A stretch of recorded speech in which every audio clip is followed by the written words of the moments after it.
that, like, just to really talk about the consistency of the underdog, that was really the topic, my conversation topic, because I'm of the opinion that, like, the industry never loved me, or maybe the industry doesn't love anybody.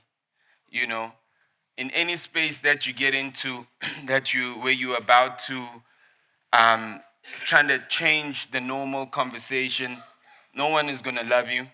So you've got one or two things. You either become mainstream, and that's why they call it mainstream, because it's the mainstream, like main road. Everybody's on that road. Or you either create your own road and you become like the underdog. So you go through the passages. And when you go through the passages, mainstream always go, how far is he? We'll see if he'll get there, you know? So chances are every one of us in this industry, we're trying to prove to everyone that, like, the ideas we have are something that matters and people want to consume it. So before I get into anything about even talking about music and music business and about money, I gotta literally bring you back to the beginning.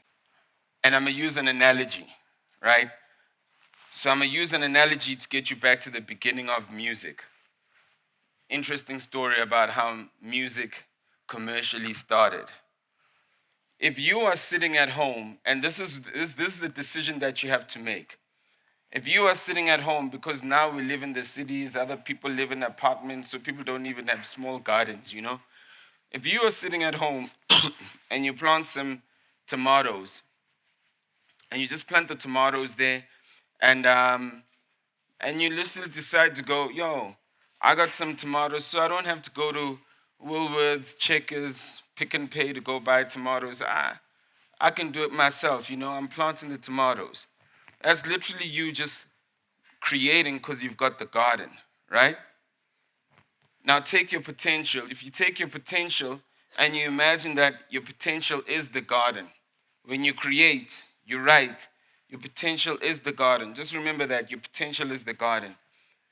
Now you've got two options. You can take this tomato, you know?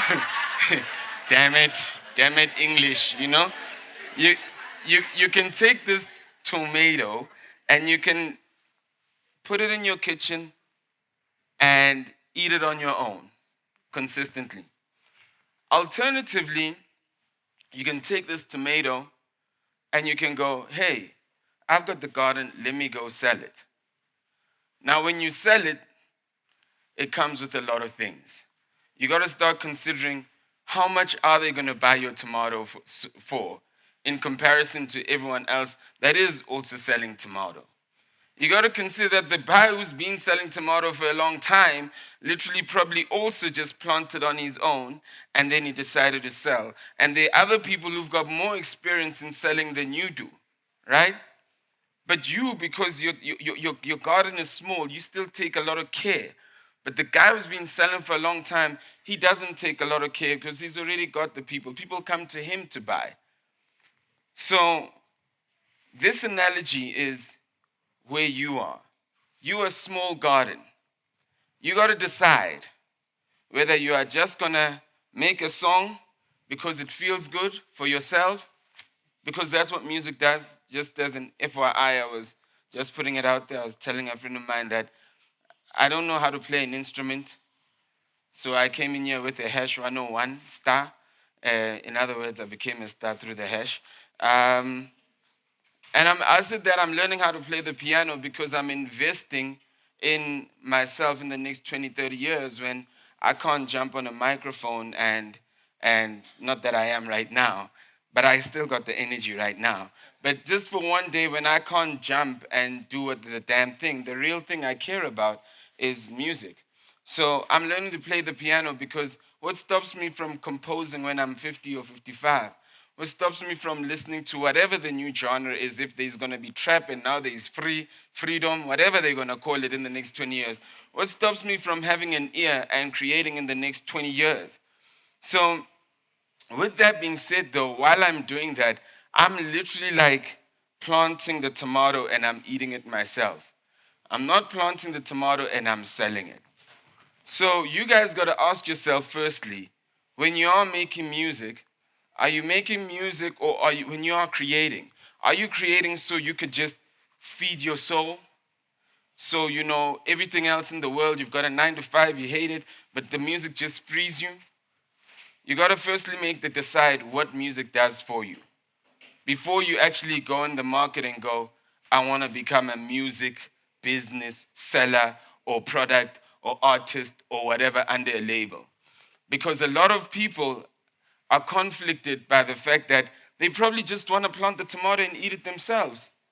But their friends hype them up. Inja, you're better than Slikour. You're better than so and so. They need to be playing you. So now, because of all that pressure, you also feel that, yeah, maybe they should be playing you. But maybe you don't want to be in the music business. Because, the people that want to be in the music business are not the most talented.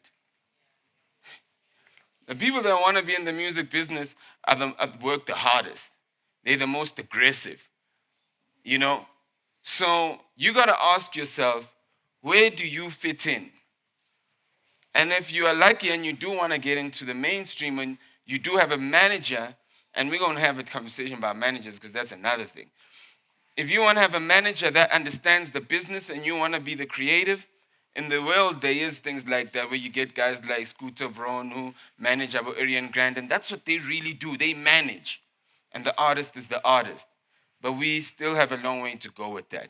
So the first thing I want to do is that I wanted to use the analogy of the tomato. Before I get deep into this thing, in the back of your head, this conversation will be relevant based on what do you want to do? What are you doing in your garden? And once you know what you're doing in your garden, what value are you putting on that tomato?